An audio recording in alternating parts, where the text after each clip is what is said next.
If you want to know where you can find and manage the display settings on your Galaxy Tab A9 or the A9 Plus 5G, so in this video I will show you how you can do that.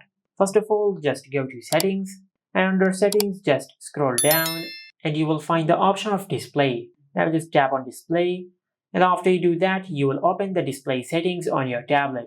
Now from here you can manage all the display settings, like you can shift from light mode to dark mode or from dark mode to light mode. And also from here, you can increase or decrease the brightness of the screen. You can enable or disable the auto brightness feature.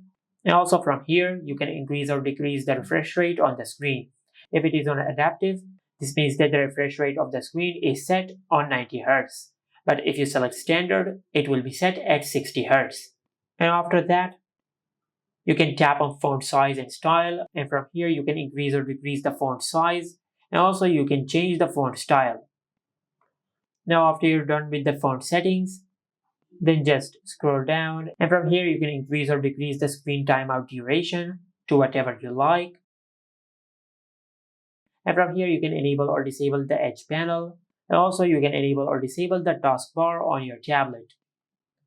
Now finally you have the option of navigation bar. Now you can switch the navigation bar from the swipe gestures to the buttons, or from the buttons to the swipe gestures. And also you have the option to increase the touch sensitivity of the screen. And also you can enable or disable the screensaver settings on your tablet. Now as you can see, it is disabled by default, but you can select any of the available options over here. Now as you can see, this is a preview of this feature. And this is how you can find and manage the display settings on the Galaxy Tab A9 or the A9 Plus 5G. Make sure to like, comment and subscribe. Thank you for watching.